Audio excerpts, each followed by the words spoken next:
Eu ouvi a respiração aliviada do meu filho mais velho, o Rogério, quando o médico saiu do quarto balançando a cabeça negativamente.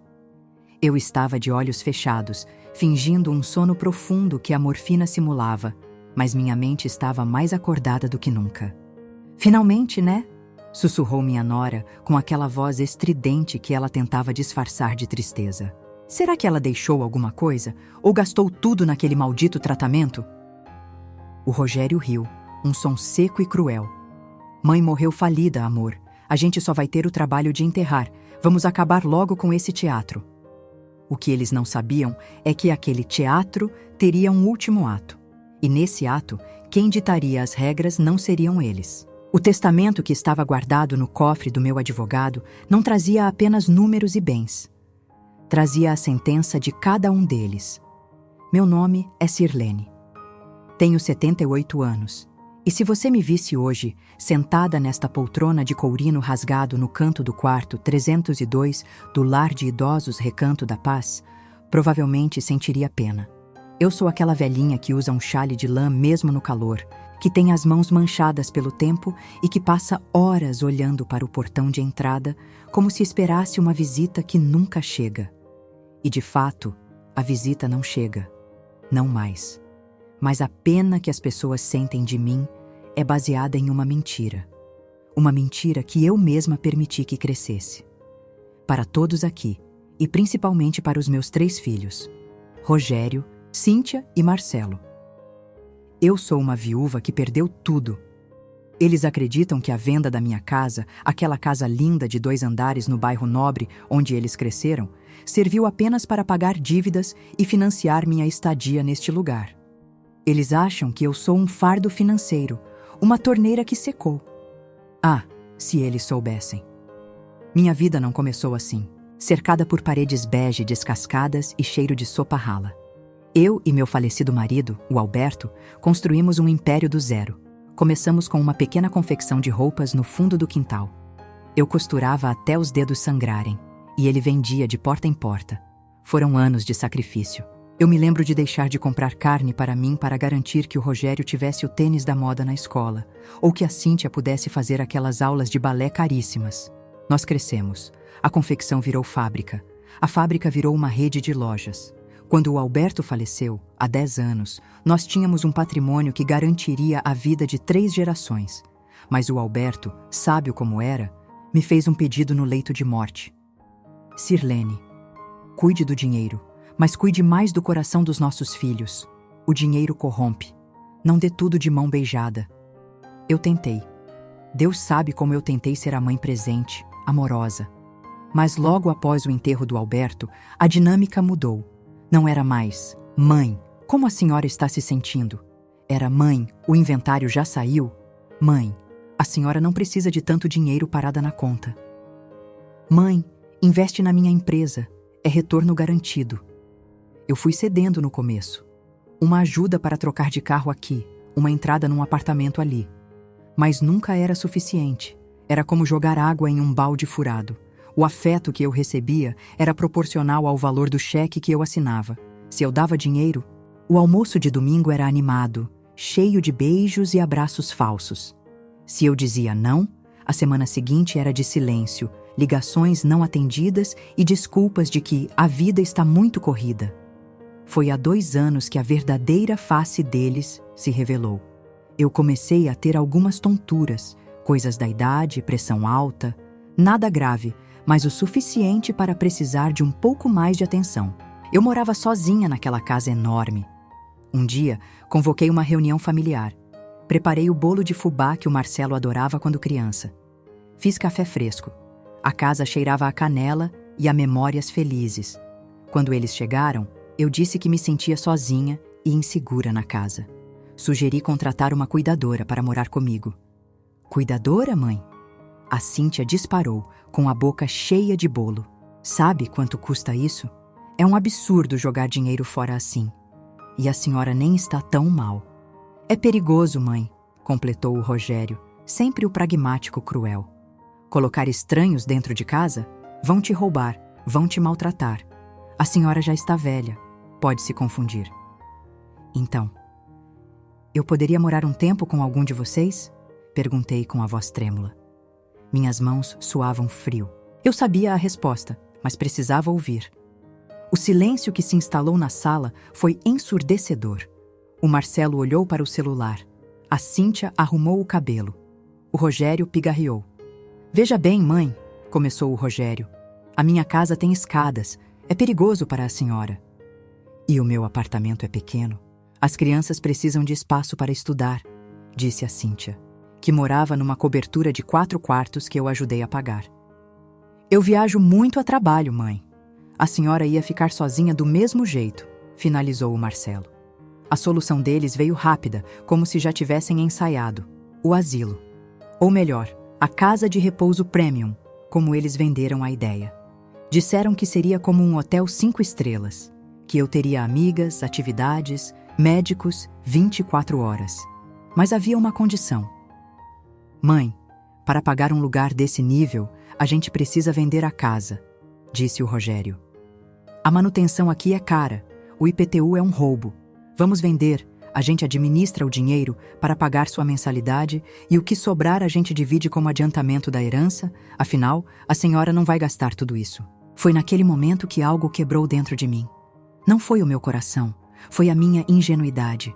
Eu olhei para aquelas 3 pessoas adultas, criadas com tanto amor, e vi apenas urubus esperando a carniça. Eu tomei uma decisão ali mesmo. Uma decisão fria e calculada, digna da empresária que eu fui um dia e que eles esqueceram que existia. Tudo bem, eu disse, baixando a cabeça para parecer submissa. Podem vender a casa, mas o dinheiro... O dinheiro sumiu. Eles arregalaram os olhos. Como assim sumiu? Gritou a Cíntia. O Alberto fez investimentos ruins antes de morrer. Menti. Era fácil culpar um morto, e o Alberto me perdoaria. E eu? Eu gastei o resto tentando cobrir os rombos da empresa. A casa está hipotecada. Se vendermos, vai sobrar quase nada. Só o suficiente para pagar um asilo simples por alguns anos. A mentira era arriscada, mas eu tinha os documentos falsos que meu advogado e amigo fiel, o Dr. Mendes, tinha preparado para uma emergência. Eu entreguei papéis que mostravam dívidas enormes. Eles não leram com atenção. A ganância deixa as pessoas cegas e preguiçosas. Eles acreditaram porque tinham medo de ter que pagar minhas contas. A decepção nos rostos deles foi palpável. O hotel 5 estrelas que planejavam se transformou neste lugar onde estou agora. O Lar Recanto da Paz. Um lugar barato, simples, com cheiro de desinfetante barato e comida sem sal. Eles me trouxeram para cá com a pressa de quem descarta um móvel velho. É o que dá para pagar. Mãe, disse o Marcelo, me deixando na recepção com apenas 2 malas de roupas. Se a senhora não tivesse torrado o dinheiro do pai, estaria num lugar melhor. Eles foram embora sem olhar para trás. Isso foi há 6 meses. No começo, eu chorava todas as noites. O colchão aqui é fino, dá para sentir as molas nas costas. O barulho durante a noite é assustador. Tosse de outros idosos, gemidos de dor, enfermeiras conversando alto no corredor. A comida é sempre morna, uma massa pastosa que eles chamam de purê, mas que tem gosto de farinha e água. A solidão é a pior parte. É uma presença física. Ela senta no meu peito e aperta. Eu vejo as outras senhoras recebendo visitas. A Dona Maria, do quarto ao lado, recebe os netos todo domingo. Eles trazem chocolate, penteiam o cabelo dela. Eu fico olhando pela fresta da porta, sentindo um misto de inveja e tristeza profunda. Meus filhos? Vieram uma vez no primeiro mês para trazer alguns documentos para eu assinar, passando a procuração da venda da casa para pagar as dívidas. Depois disso, as visitas rarearam até pararem. Mas eles não sabem de 2 coisas. Primeiro, a casa foi vendida sim, mas não havia hipoteca. O dinheiro, milhões de reais, está seguro, rendendo juros em uma conta que eles nem sonham que existe. Eu sou rica, mais rica do que eles jamais serão com seus salários e dívidas de cartão de crédito. Segundo, eu não estou apenas sentada aqui esperando a morte, eu estou observando. Eu tenho um celular simples, daqueles de botão, que eles acham que eu mal sei usar. Mas o Dr. Mendes me trouxe um smartphone moderno que fica escondido dentro do forro do meu travesseiro. Com ele, eu monitoro as redes sociais deles. Vejo as fotos da Cíntia em jantares caros, com a legenda "Merecido descanso". Vejo o Rogério trocando de carro, vejo o Marcelo viajando para o Nordeste. E me pergunto, com que dinheiro? Provavelmente se endividando, contando com a herança que acham que ainda vão receber de algum lugar, ou talvez gastando o pouco que conseguiram salvar da venda dos móveis da minha casa. Mas o que mais dói não é o dinheiro, é o esquecimento. Semana passada foi meu aniversário, 78 anos. Eu acordei cedo, tomei um banho frio porque o aquecedor do asilo estava quebrado. Coloquei meu melhor vestido, passei um batom rosa claro que guardo com carinho. Sentei na poltrona e esperei. O telefone tocou às 10 da manhã. Era cobrança de telemarketing. Ao meio-dia, a enfermeira Joana, um anjo que trabalha aqui, me trouxe um cupcake com uma velinha apagada. "Parabéns, dona Sirlene", ela disse com um sorriso triste. Seus filhos ligaram para a secretaria avisando que não poderiam vir. Disseram que mandaram um abraço. Era mentira. Eu sabia que era mentira da Joana para me proteger. Eles não ligaram. Eu conheço a voz da recepcionista quando ela atende telefone. O telefone não tocou. Eu comi aquele cupcake, sentindo o gosto salgado das minhas próprias lágrimas. Foi ali, naquele aniversário solitário, cercada por estranhos, que a esperança ingênua que eu ainda tinha morreu de vez. A mãe que justificava os erros dos filhos desapareceu. No lugar dela, começou a nascer outra mulher. Uma mulher que lembrava como negociar com fornecedores difíceis, como demitir funcionários desonestos, como proteger o seu patrimônio. Eu comecei a tossir mais. Comecei a reclamar de dores que não existiam. Comecei a criar o cenário perfeito. Se eles queriam tanto que eu fosse um peso morto, eu seria. Mas seria um peso que os arrastaria para a verdade. Ontem, liguei para o Rogério. Fiz minha voz soar fraca, arrastada, como se estivesse no fim. "Filho", eu sussurrei. "Acho que está chegando a hora. O médico disse que meu coração está muito fraco. Eu preciso ver vocês." "Ah, mãe, agora é complicado", ele respondeu com um tom de impaciência. E eu ouvi barulho de trânsito e música alta no fundo. "Tô indo para uma reunião. É sério mesmo ou é drama?" "É sério, meu filho. Acho que não passo dessa semana." "E tem a questão daquele cofre antigo. Aquele que eu disse que tinha perdido a chave." O tom de voz dele mudou instantaneamente. "A ganância é o melhor estimulante que existe." "O cofre? A senhora achou a chave? O que tem dentro?" "Eu lembrei onde está. Preciso que vocês venham. Todos vocês. Pode ser a última vez." "Tá bom, mãe, tá bom. Vou avisar a Cíntia e o Marcelo. Amanhã a gente tá aí." "Aguenta firme." Ele desligou sem dizer "eu te amo." Nem "fique bem." Apenas "aguenta firme", como se mandasse segurar uma mercadoria. Agora estou aqui esperando. O cenário está montado. O quarto está lúgubre. Pedi para a enfermeira fechar as cortinas. O Dr. Mendes chegará em breve e ficará escondido na sala da administração, ouvindo tudo através de uma chamada no meu celular escondido. Eles acham que vem para ver o último suspiro de uma velha falida e, quem sabe, raspar o fundo do tacho de um cofre esquecido. Eles não sabem que estão vindo para o próprio julgamento. Eu olho para minhas mãos enrugadas. Elas tremiam de tristeza antes. Agora tremem de antecipação. A dor ainda está aqui, uma ferida aberta no peito que nunca vai cicatrizar totalmente. Mas por cima da dor, há uma camada grossa de determinação. Eu ouço o barulho de um carro chegando no estacionamento de Brita lá fora. Vozes alteradas. Reconheço a risada do Marcelo. A porta do corredor se abre. Passos pesados se aproximam. Chegou a hora. Fecho os olhos, regulo minha respiração para parecer agônica. O show vai começar. A porta do quarto 302 se abriu com um rangido que parecia um grito de dor. O primeiro cheiro que invadiu o meu pequeno espaço não foi o de amor, nem o de saudade. Foi o perfume importado da Cíntia. Aquele cheiro doce, enjoativo, de flores caras que tentam esconder algo podre por baixo. Eu mantive meus olhos semicerrados, observando através das frestas dos cílios.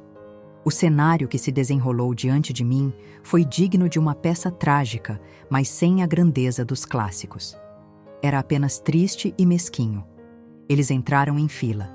Rogério na frente, com seu terno que parecia um número menor do que deveria, apertando a barriga de quem come e bebe demais às custas dos outros. Cíntia logo atrás, segurando a bolsa de marca contra o peito, como se estivesse entrando em um covil de leprosos, com medo de encostar nas paredes descascadas. E Marcelo, o caçula, digitando no celular, nem sequer olhando para a cama onde a mãe dele supostamente agonizava. "Nossa, que cheiro é esse?" Cíntia sussurrou, fazendo uma careta de nojo, abanando o nariz com a mão perfeitamente manicurada. "Cheira a velhice e água sanitária." "Fala baixo, Cíntia", resmungou Rogério, olhando ao redor com impaciência. "Vamos acabar logo com isso." "Mãe? Mãe, a senhora está ouvindo?" Soltei um gemido arrastado, um som que saiu do fundo da minha garganta, metade teatro, metade a dor real de ver meus filhos me tratando como um estorvo burocrático. "Água", sussurrei. Minha voz saiu rouca, fraca. Marcelo bufou, ainda olhando para o celular. "Tem um copo ali na mesa, Rogério. Dá para ela." Rogério pegou o copo de plástico com água morna que estava na mesa de cabeceira e encostou nos meus lábios com a delicadeza de quem alimenta um animal de rua que se quer enxotar. Bebi um gole e tossi. A tosse sacudiu meu corpo frágil e vi, pelo canto do olho, a Cíntia dar um passo para trás, como se minha doença fosse contagiosa, ou pior, como se a minha pobreza pudesse manchar a roupa dela. "Estamos aqui, mãe", disse Rogério, adotando aquele tom de voz falsamente solene. "A senhora disse que... lembrou do cofre. Onde está? A gente precisa resolver essas pendências para... bem, para garantir que a senhora tenha o melhor atendimento final." Atendimento final. Eles já estavam me enterrando. Nomansem, armário. Apontei com a mão trêmula para o pequeno armário de metal cinza no canto do quarto. Fundo falso. Caixa de sapatos. Os três se moveram em direção ao armário como tubarões que sentem sangue na água. A Cíntia esqueceu o nojo. O Marcelo guardou o celular. A ganância operou o milagre da união familiar instantânea. Enquanto eles reviravam minhas poucas roupas, camisolas de algodão barato, casacos puídos, minha mente viajou para trás, para o Natal passado. A solidão não começou hoje. Ela foi construída tijolo por tijolo. Lembro-me vividamente do dia 24 de dezembro. Eu já estava aqui no asilo há 2 meses. Havia comprado, com o pouco dinheiro que sobrava da minha mesada fictícia, 3 cartões de Natal e chocolates para os netos. Fiquei sentada no saguão decorado com uma árvore de plástico torta e luzes piscantes, esperando. As outras famílias chegavam. Abraços, risadas, pacotes coloridos. Eu via idosos em cadeiras de rodas sorrindo, com netos no colo. E eu ali, segurando meus 3 cartões. Às 18, meu telefone tocou. Era a Cíntia. "Mãe, oi, Feliz Natal. Escuta, não vai dar pra gente passar aí hoje. Surgiu uma viagem de última hora pra Disney, sabe? As crianças estavam doidas pra ver o Mickey. E aí no asilo é meio... deprimente, né? A gente não queria estragar o clima das crianças. Mas na volta a gente passa aí, tá? Beijo." E desligou. Não houve viagem de última hora. Eu vi no Instagram, através do meu celular secreto, que eles passaram o Natal na casa de praia de um amigo rico. Todos juntos. Rogério, Cíntia, Marcelo e os netos. Rindo, brindando com champanhe. A legenda da foto dizia: "Família é a base de tudo. Gratidão." Eu jantei sozinha no refeitório naquele dia. Arroz à grega e peru ressecado. O gosto da comida se misturava com o gosto amargo da rejeição. Joguei os chocolates no lixo quando voltei para o quarto. Agora, de volta ao presente, o som de metal batendo me trouxe de volta. "Achei!" exclamou Marcelo. Ele puxou uma pequena caixa de metal enferrujada de dentro de uma caixa de sapatos velha. Meu coração acelerou. Não pelo medo, mas pela expectativa da decepção deles. "Cadê a chave?" "A mãe não falou da chave?" Cíntia perguntou, ansiosa, as unhas longas arranhando o metal. "Que se dane a chave", disse Rogério. "Isso aqui é velho. Dá isso aqui. Ouvi o som dele forçando a fechadura com alguma coisa, talvez um canivete ou a chave do carro. Um estalo seco. A tampa se abriu. O silêncio que se seguiu durou 3 segundos. O quê? O que é isso? A voz da Cíntia tremeu, não de emoção, mas de raiva. Rogério virou a caixa de cabeça para baixo sobre a minha cama, perto dos meus pés. O conteúdo se espalhou pelo cobertor branco. Não havia maços de dinheiro. Não havia joias de ouro maciço. Não havia escrituras de imóveis. Havia fotografias em preto e branco. O primeiro dente de leite do Rogério, embrulhado em um papel de seda. Uma fita azul que a Cíntia usou na primeira apresentação de balé. O boletim escolar do Marcelo com a primeira nota 10 em matemática. As cartas que o pai deles me escreveu quando namorávamos. Eram os meus tesouros. As únicas coisas que eu realmente tinha medo de perder quando vim para cá. É lixo? Marcelo perguntou, incrédulo, pegando uma foto e jogando de volta na cama como se estivesse suja. A senhora nos chamou aqui para ver lixo, mãe? Não pode ser só isso. Rogério revirava a caixa vazia, sacudindo-a violentamente. Mãe, a senhora disse que era o cofre. Onde está o dinheiro? Onde estão as joias da vovó? O anel de rubi? Fechei os olhos novamente e deixei uma lágrima solitária escorrer. Eu vendi. Sussurrei mantendo a farsa. Para pagar os remédios, o asilo. Sobrou só o amor. Amor. Cíntia soltou uma risada histérica, aguda. Amor não paga as minhas contas, mãe. Eu estou devendo 3 meses de condomínio. Eu contava com isso.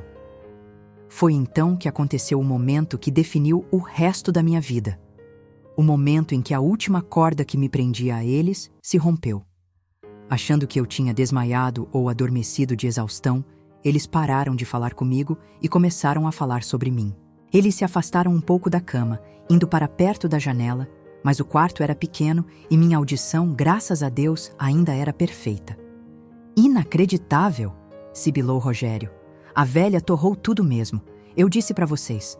A gente devia ter interditado ela anos atrás, quando o pai morreu. E agora? Perguntou Marcelo. O médico disse que ela tá nas últimas? Porque, sinceramente, vir aqui toda semana para ver ela babando não dá. O combustível tá caro.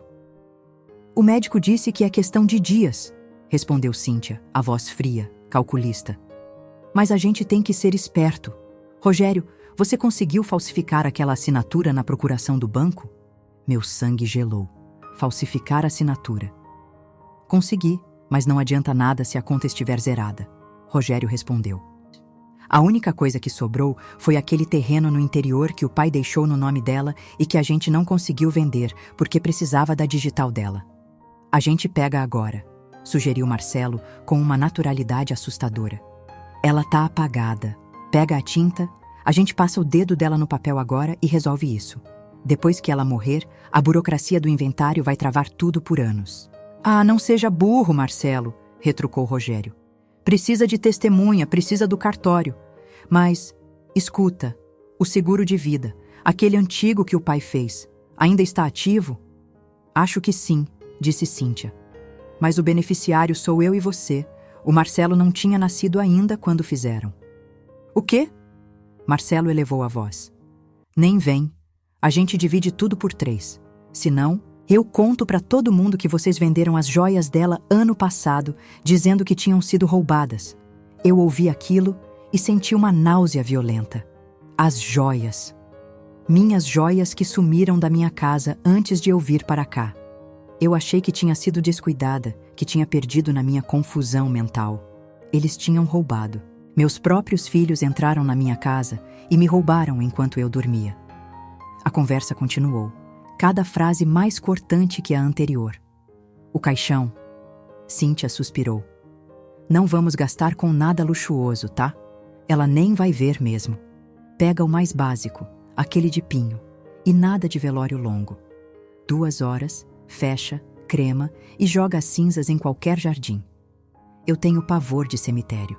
Por mim, tudo bem, concordou Rogério. O importante é acabar com essa despesa mensal do asilo. Vocês não têm noção de como isso pesa no meu orçamento. Eu podia ter trocado de carro esse ano se não fosse essa mensalidade. Eu era um peso, um obstáculo para a troca de um carro. Minha vida, todo o amor que dediquei, todas as noites em claro cuidando das febres deles, tudo se resumia a uma parcela de um carro importado. Senti uma mão no meu braço. Era a enfermeira Joana. Ela tinha entrado no quarto silenciosamente para verificar o soro. O comportamento deles mudou na hora, como camaleões treinados. "Oh, enfermeira!" Cíntia disse com a voz embargada, fungando falsamente. "Ela está sofrendo muito? É tão difícil ver nossa mãezinha assim. Estamos rezando para que ela descanse em paz", completou Rogério, colocando a mão no meu ombro. Senti o peso daquela mão falsa e tive vontade de gritar. A mão que queria roubar minha digital minutos atrás agora me acariciava. Joana olhou para eles. Ela sabia. Ela trabalhava ali todos os dias. Ela via quem visitava e quem não visitava. Ela viu meu aniversário solitário. O olhar que ela lançou para eles foi de um desprezo profissional, educado, mas gelado. "Ela precisa de descanso absoluto", disse Joana, secamente. "O estado é delicado. A audição é a última coisa que se perde, sabem? Às vezes, os pacientes ouvem tudo até o fim. Sugiro que tenham cuidado com o que falam perto dela." Houve um momento de tensão. Rogério empalideceu levemente. Será que ela tinha ouvido a conversa sobre a falsificação? Claro, claro. Nós só estamos lembrando os bons tempos, gaguejou Marcelo. "O horário de visitas acabou", informou Joana, checando o relógio. "Vocês precisam sair." Eles não protestaram. Não pediram mais 5 minutos. Não beijaram minha testa. "Tchau, mãe. Fica com Deus", disse Cíntia, já se virando para a porta, pegando a bolsa do chão onde tinha deixado longe da sujeira. "Qualquer novidade, liguem imediatamente", ordenou Rogério, recuperando a arrogância. "Qualquer hora." Eles saíram. O quarto ficou em silêncio novamente. Mas não era o mesmo silêncio de antes. Joana se aproximou da minha cama e segurou minha mão. Dessa vez, o toque era quente, humano, verdadeiro. Eles já foram. "Dona Sirlene", ela sussurrou. "Pode abrir os olhos." Eu abri. E pela primeira vez em meses, meus olhos estavam secos. Não havia mais lágrimas para chorar. A fonte da tristeza tinha secado, queimada pelo calor de uma raiva pura e cristalina. Eu olhei para a caixa de metal virada na minha cama. As fotos espalhadas.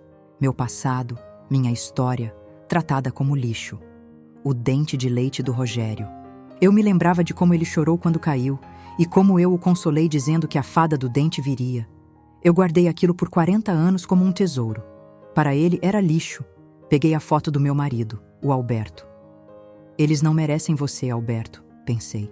"Eles não merecem o sobrenome que carregam." Sentei-me na cama, devagar. A fraqueza física era real, mas a força mental que surgia em mim era avassaladora. Eu me sentia como um vulcão que parou de soltar fumaça e começou a tremer a terra antes da erupção. "Joana", eu disse, e minha voz não estava mais trêmula. Estava firme, baixa, mas dura como aço. "Sim, dona Sirlene." "Pegue meu celular no travesseiro e chame o Dr. Mendes na sala da administração. Diga a ele que o show acabou. Diga a ele para trazer a papelada." "A senhora tem certeza?" Joana perguntou, um brilho de cumplicidade nos olhos. Ela tinha ouvido a conversa deles. Ela estava do meu lado. "Certeza absoluta", respondi, olhando para a porta por onde eles tinham saído. Eles queriam que eu morresse para resolver a vida deles? Pois bem, a Sirlene Boazinha, a mãe que perdoa tudo, morreu hoje. Acabou de morrer neste quarto, junto com aquelas memórias jogadas na cama. Eu peguei o boletim escolar do Marcelo e o amassei na minha mão até virar uma bolinha de papel insignificante. "Quem vai sair dessa cama agora não é a mãe deles", declarei, sentindo a adrenalina limpar a névoa da minha mente. "É a dona de tudo, e eles vão descobrir que o lixo que desprezaram tem um preço muito alto." Olhei para o relógio na parede. Eram 16 horas. O cartório ainda estava aberto. O banco ainda atendia clientes VIP. A sensação de inutilidade que me consumiu por meses desapareceu.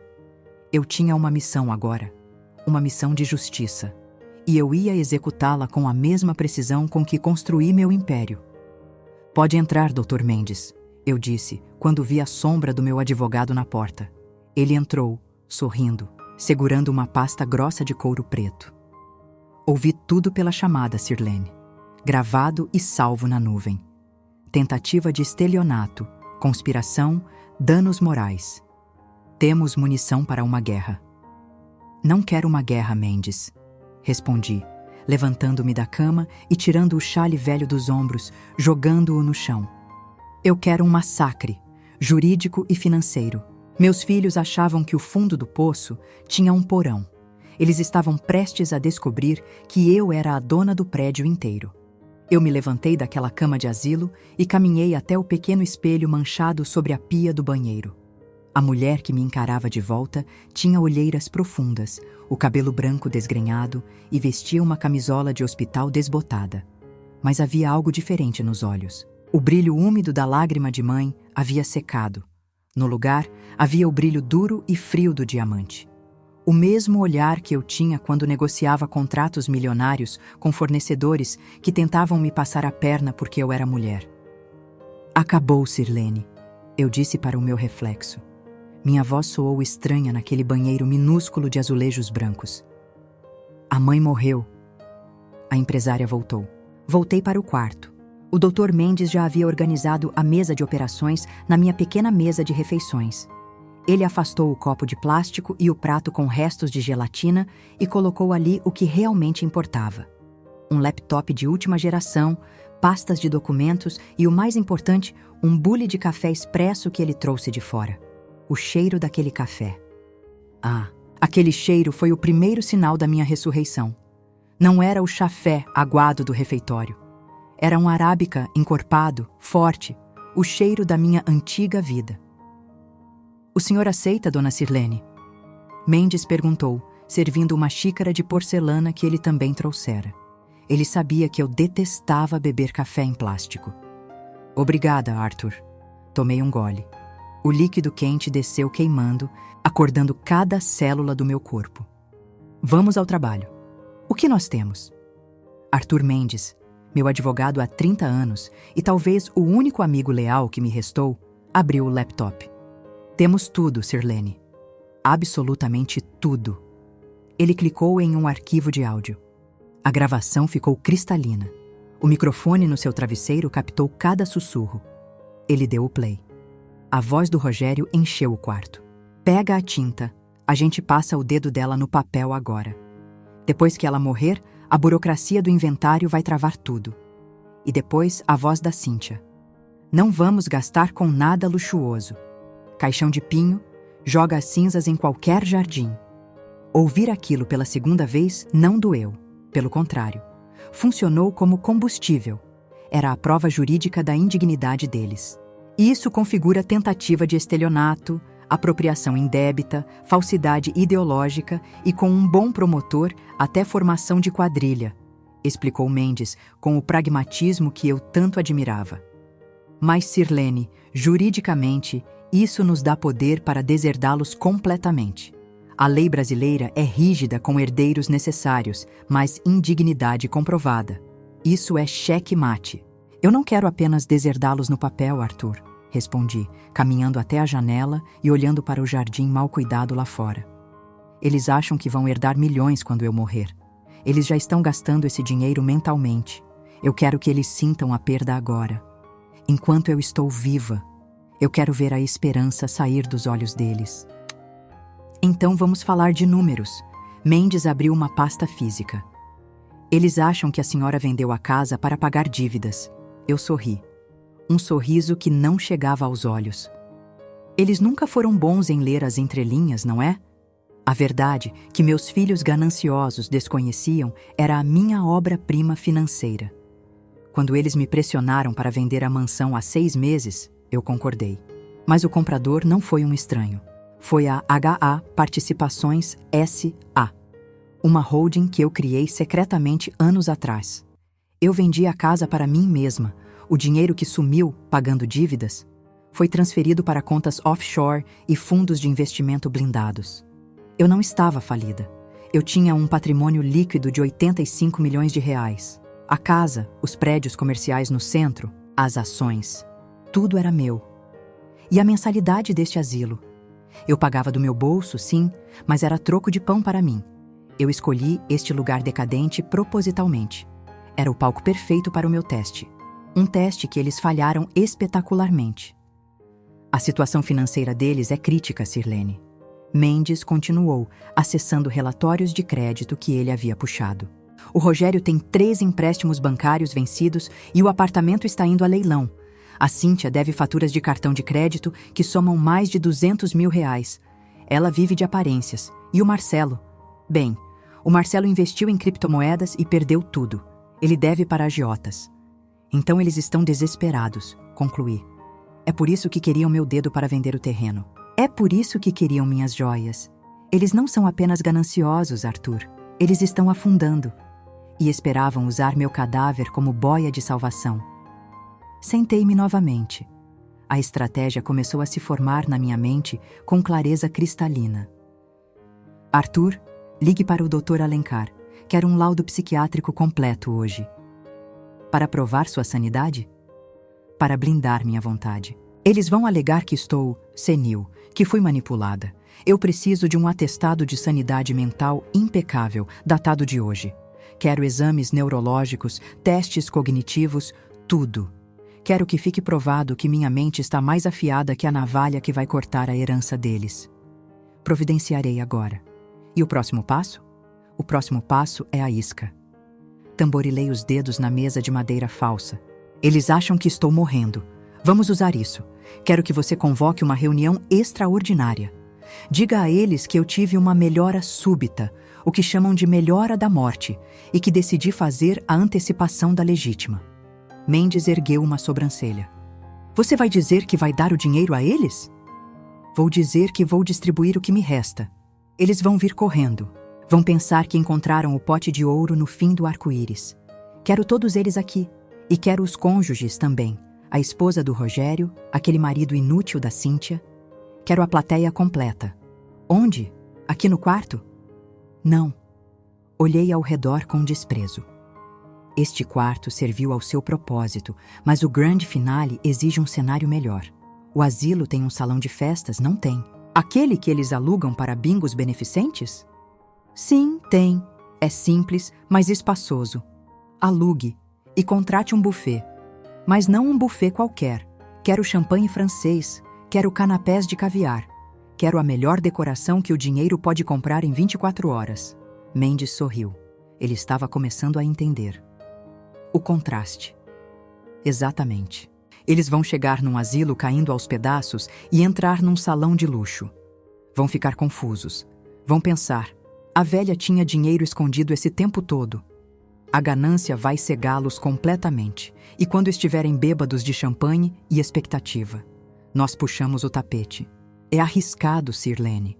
O choque emocional. O choque emocional foi o que eu tive quando ouvi meu filho dizer que ia me jogar num caixão de pinho, Arthur. Bati a mão na mesa, fazendo a xícara de café tremer. Eu não tenho mais medo de riscos. Eu sou uma mulher de 78 anos que sobreviveu ao abandono.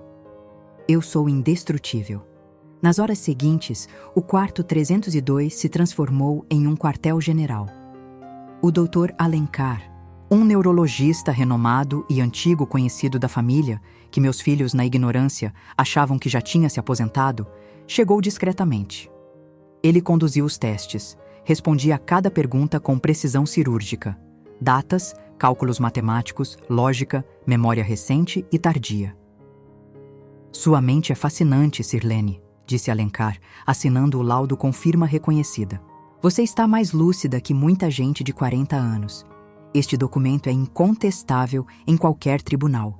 Com a sanidade garantida, passamos para a coleta de provas físicas. Mendes trouxe as cópias das escrituras, os extratos bancários e, o mais doloroso, o relatório da investigação particular que pedi sobre as joias roubadas. As fotos estavam lá. Cíntia saindo de uma casa de penhores no centro da cidade, usando óculos escuros, vendendo meu colar de pérolas. Rogério entregando o relógio de ouro do pai para um doleiro. Eu olhei para aquelas fotos e senti uma pontada no peito. Não de saudade, mas de vergonha. Vergonha de ter criado pessoas tão pequenas. Como eu, que sempre prezei pela honestidade, pude gerar ladrões. A culpa não é sua, disse Mendes, como se lesse meus pensamentos. O dinheiro potencializa quem a pessoa é. Eles escolheram esse caminho. E agora vão caminhar até o fim dele, respondi, fechando a pasta. A noite caiu sobre o asilo. O silêncio habitual dos corredores parecia diferente hoje. Antes era o silêncio do abandono. Agora era o silêncio antes da tempestade. Pedi para Joana entrar. Joana, preciso de um favor pessoal. Claro, dona Sirlene. Amanhã à noite haverá uma festa no salão. Meus filhos virão. Eu quero que você esteja lá. E quero que traga a dona Maria, o senhor Antônio e todos os outros que puderem sair da cama. Mas é uma festa de família, não? É uma festa de justiça, Joana. E eu quero que meus verdadeiros amigos estejam presentes. Quero que eles comam do bom e do melhor. Quero que bebam champanhe. Vocês foram minha família quando os meus de sangue me deixaram apodrecer. Joana sorriu, os olhos marejados. A senhora é uma caixinha de surpresas. Você não viu nada ainda, minha querida. Ah, e mais uma coisa. Tirei do meu esconderijo um cartão de crédito preto, Black Unlimited. Compre um vestido novo para você e roupas bonitas para a dona Maria e o senhor Antônio. Ninguém da minha família adotiva vai estar mal vestido amanhã. Quando fiquei sozinha novamente, deitei na cama dura. Mas não consegui dormir. Minha mente repassava o discurso. Cada palavra tinha que ser uma lâmina. Peguei meu celular e disquei o número do Rogério. Era hora de lançar a isca. Ele atendeu no terceiro toque, voz de sono. Alô, Rogério. Usei minha voz normal, firme, não a voz trêmula da moribunda. Mãe, aconteceu alguma coisa? A senhora está viva? A decepção na voz dele foi sutil, mas eu ouvi. Estou viva e, surpreendentemente, me sinto melhor. Acho que foi a visita de vocês. Me deu clareza. Que bom, mãe. Ele mentiu. Escute, o Dr. Mendes esteve aqui. Nós conversamos sobre o testamento. Eu decidi que não quero esperar morrer para resolver as coisas. Quero fazer a partilha em vida. Amanhã à noite. Partilha em vida? A voz dele despertou instantaneamente. Mas, mãe, a senhora disse que não tinha sobrado nada. Eu estava confusa, meu filho. Os remédios. Mas o Mendes achou as contas antigas. Os investimentos do seu pai. Parece que há muito mais do que eu lembrava. Alguns milhões. Silêncio do outro lado da linha. Eu podia ouvir a respiração dele acelerar. O som da ganância salivando. Milhões? Mãe, a senhora tem certeza? A senhora não está delirando? O Mendes confirmou tudo. Amanhã, às 20 horas. No salão de festas do asilo. Traga seus irmãos. E venham bem vestidos. Quero tirar uma última foto de família digna antes de... Enfim, antes de eu ir. Estaremos aí, mãe. Pode deixar. Eu aviso todo mundo. Nossa, que notícia maravilhosa! Eu sabia que o papai não deixaria a gente na mão. É. Seu pai sempre foi previdente. Até amanhã, Rogério. Desliguei. Eu sabia que o papai não deixaria a gente na mão. Ele nem considerou que o dinheiro pudesse ser fruto do meu trabalho. Era sempre o pai. Até na morte, eles me diminuíam. Levantei-me novamente e fui até a minha mala. No fundo dela, escondido sob os forros velhos, estava um porta-terno que o Mendes havia trazido junto com os documentos, a meu pedido. Abri o zíper. Lá dentro estava meu terninho Chanel branco, impecável, e meus sapatos de salto escarpin. Amanhã, a Sirlene do chale de lã não existiria mais. Amanhã, eles conheceriam a Sirlene CEO. A Sirlene que demite incompetentes. A Sirlene que não aceita falhas. Olhei para as fotos amassadas que eles tinham deixado na cama. Alisei o boletim escolar do Marcelo com carinho. Eu te amei tanto, meu filho. Sussurrei para o papel. Eu te amei tanto que dói ter que te ensinar essa lição. Mas um dia, talvez, você entenda que dignidade não se compra. O plano estava traçado, o salão alugado, o buffet contratado, o advogado armado com a lei, e eu, armada com a verdade.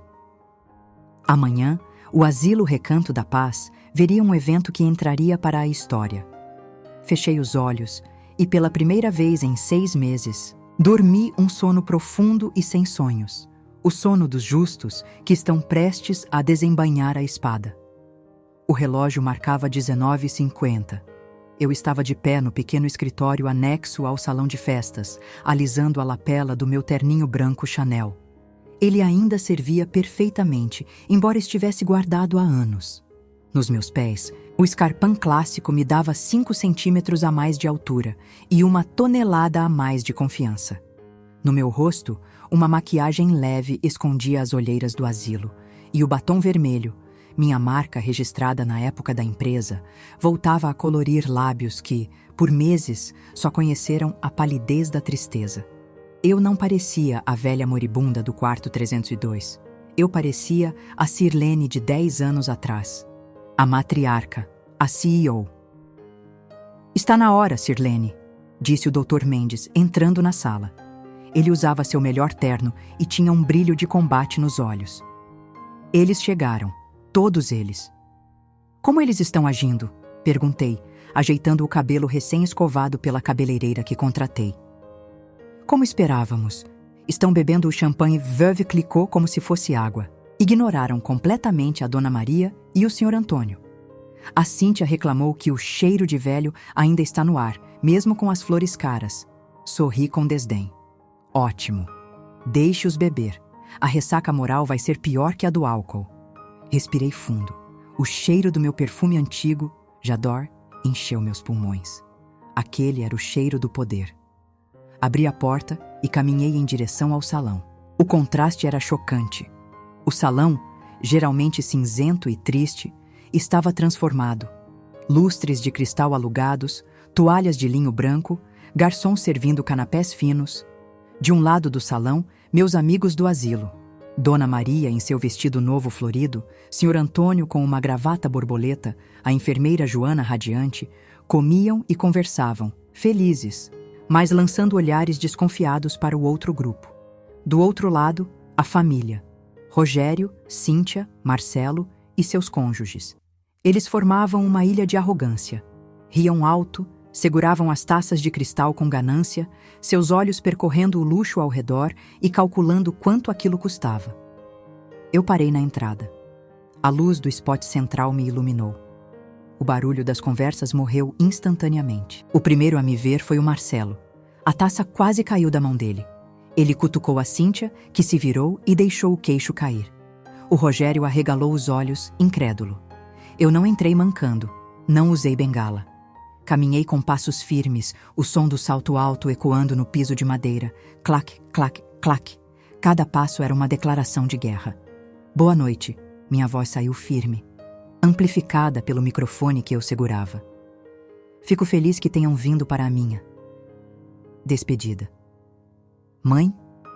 Rogério deu um passo à frente, confuso. A senhora está ótima. O que está acontecendo?"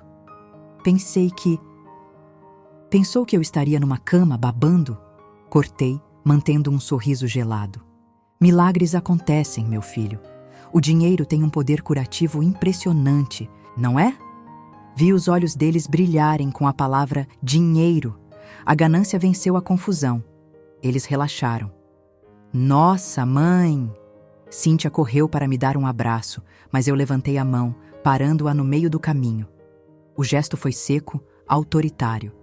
Ela estancou, constrangida. "Sentem-se", ordenei, apontando para a mesa principal. "Temos negócios a tratar." Eles se sentaram rapidamente, como crianças obedientes esperando o doce. Meus amigos do asilo observavam tudo em silêncio, com Joana ao meu lado, segurando a mão da Dona Maria. Fiquei de pé na frente deles, com o Dr. Mendes ao meu lado. "Vocês estão aqui porque eu prometi uma antecipação da herança." Comecei, olhando nos olhos de cada um. e eu sou uma mulher de palavra.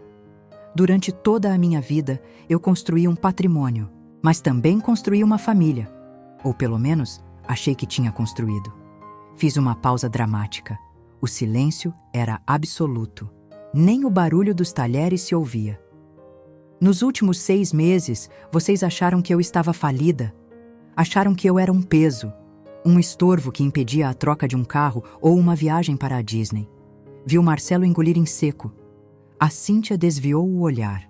Mas antes de falarmos de números, quero compartilhar uma memória com vocês. Uma memória recente, de ontem, para ser exata. Fiz um sinal para o Dr. Mendes. Ele apertou um botão no laptop. O sistema de som de alta qualidade do salão não tocou música. Tocou a voz deles. Clara, nítida, inconfundível. A velha torrou tudo mesmo. A gente devia ter interditado ela anos atrás. Voz do Rogério.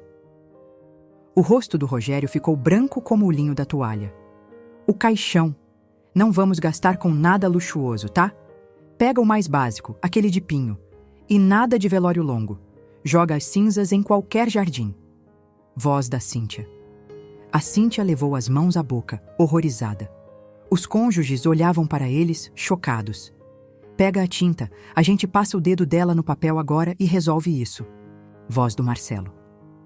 O áudio continuou por 2 minutos agonizantes. A conspiração, o desprezo, o roubo das joias, a falsificação, tudo exposto para o salão inteiro ouvir.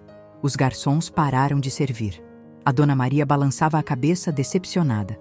Quando o áudio terminou, o silêncio que se seguiu foi pesado, sufocante. Era o som da vergonha. Mãe, isso é montagem. Tentou gritar o Rogério levantando-se, suando frio. É inteligência artificial, a senhora não pode acreditar nisso. Sente-se! Gritei. Minha voz trovejou no salão. O Sirlene CEO saiu da jaula. Não ouse mentir para mim novamente. Eu vi vocês. Eu ouvi vocês. E eu tenho o laudo pericial da gravação. Caminhei até a mesa deles. Olhei de cima para baixo. Vocês queriam saber quanto sobrou, não é? Perguntei suavemente. Dr. Mendes, por favor. O advogado projetou na tela grande atrás de mim um extrato bancário consolidado. O número brilhava em verde neon. Saldo total 85 milhões. Um suspiro coletivo percorreu o salão. Os olhos da Cíntia quase saltaram das órbitas. O marido dela, que vivia reclamando de dinheiro, ficou boquiaberto. 85 milhões. Sim, eu disse. Eu sou dona de prédios, ações e fundos que vocês nem sonham. Eu nunca estive falida. Eu apenas fingi estar para ver quem ficaria ao meu lado quando eu não tivesse nada a oferecer além do meu amor. Olhei para a mesa onde estavam Dona Maria, Sr. Antônio e Joana. E eu descobri quem é minha família. Foram eles. Apontei para os idosos e enfermeiros, que dividiram a sobremesa comigo quando eu chorava. Foi a Joana que segurou minha mão no meu aniversário enquanto vocês estavam na praia. Voltei-me para os meus filhos. O desprezo no meu olhar era físico. Vocês falharam no teste, e a falha de vocês tem um preço. Dr. Mendes entregou um envelope grosso para cada um deles. O que é isso? Perguntou Marcelo, com a voz trêmula, segurando o papel como se fosse uma bomba. Isso é uma notificação judicial, explicou Mendes, friamente. Estamos entrando com um processo de deserdação por indignidade. As gravações provam crimes de tentativa de estelionato, falsidade ideológica e abandono moral e material. E quanto às joias roubadas, Cíntia? Temos as imagens da câmera de segurança da Casa de Penhores. A queixa-crime já foi registrada na delegacia esta manhã. Mãe, você vai nos prender? Cíntia começou a chorar. Agora lágrimas reais de medo. Pelo amor de Deus, mãe, eu tenho filhos. Você devia ter pensado nos seus filhos antes de desejar a morte da sua mãe por dinheiro, respondi, impassível. Vocês não vão ser presos se devolverem o valor das joias corrigido. Mas quanto à herança? Fiz uma pausa, saboreando o momento. Vocês não verão 1 centavo. Nada. Nem agora, nem quando eu morrer. Mas é nosso direito, gritou Rogério, desesperado. A lei brasileira obriga os 50%. Não para herdeiros declarados indignos por sentença judicial. rebateu Mendes. E com as provas que temos, a sentença é garantida. Além disso, sua mãe já transferiu a maior parte do patrimônio líquido para uma fundação privada nesta tarde. O dinheiro não é mais dela, tecnicamente. Uma fundação? Marcelo perguntou derrotado. Sim, sorri, virando-me para o salão. A Fundação Alberto e Sirlene. A partir de hoje, eu sou a nova proprietária deste asilo. Comprei o prédio e o terreno vizinho. Vamos demolir essa estrutura velha e construir um centro de convivência de luxo para idosos sem recursos. Meus amigos aqui. Apontei para os residentes.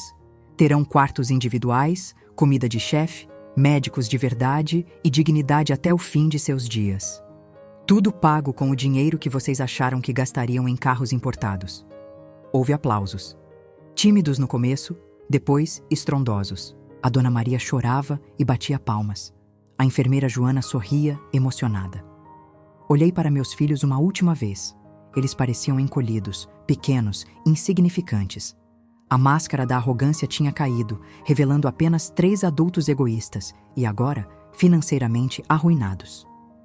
Agora saiam, eu disse baixo, mas audível. Mãe, por favor, vamos conversar.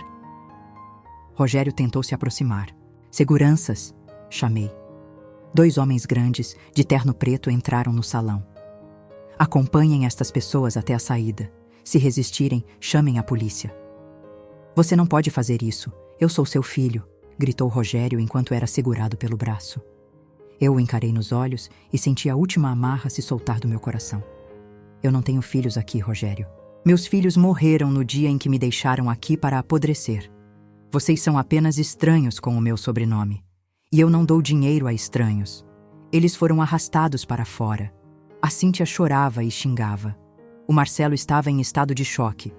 Quando a porta se fechou atrás deles, o silêncio voltou ao salão. Mas durou pouco. Dona Sirlene! Gritou a Dona Maria. Isso foi cena de novela. O salão explodiu em risadas. A tensão se dissipou. Eu senti meus ombros relaxarem pela primeira vez em meses. A armadura da mulher de ferro podia ser deixada de lado agora. Caminhei até a mesa dos meus amigos. Joana me abraçou forte. A senhora é incrível, ela sussurrou. Obrigada, minha querida. Agora você vai ser a diretora desse novo centro. Seu salário vai triplicar.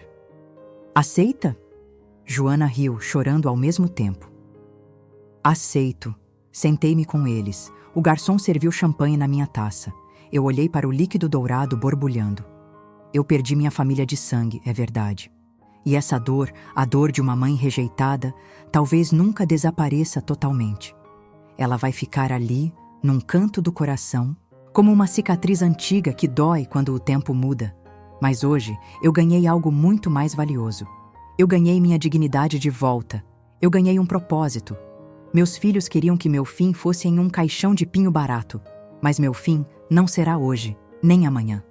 Eu tenho um império para administrar, um asilo para reformar e muitas vidas para melhorar. Bebi um gole do champanhe. Tinha gosto de vitória. Tinha gosto de justiça. Tinha gosto de vida. Olhei para a janela. Lá fora, no estacionamento, vi os faróis dos carros dos meus filhos indo embora na escuridão. Eles partiam para uma vida de dívidas e arrependimento. Eu ficava aqui, na luz. Um brinde, ergui a taça. A nova vida, a nova vida, todos responderam. E pela primeira vez em muito tempo, eu soube que tudo ficaria bem, porque a força que eu precisava não vinha deles, vinha de mim. E ela sempre esteve aqui. Se você chegou até aqui, muito obrigada por me ouvir. Sei que essa história foi dura. Talvez você esteja pensando nos seus próprios pais ou nos seus filhos. Se essa história te emocionou, se você sentiu raiva, tristeza ou até satisfação ao ver a justiça sendo feita, deixe seu like neste vídeo. Isso me ajuda a saber que essas histórias importam e ajuda outras pessoas a encontrarem esses relatos também. Inscreva-se no canal se você quer ouvir mais histórias como essa. E ative o sininho para não perder nenhum vídeo. Assim você recebe notificação sempre que eu postar uma nova história. Compartilhe esse vídeo com alguém que precisa ouvir essa mensagem. Às vezes, uma história pode mudar o destino de uma família. E comente aqui embaixo. O que você faria no meu lugar? Você perdoaria seus filhos ou faria o mesmo que eu? Eu leio todos os comentários e quero muito saber a sua opinião. Obrigada por estar aqui. Valorize quem te ama de verdade, não apenas quem tem seu sangue. Até a próxima história. Que Deus abençoe vocês.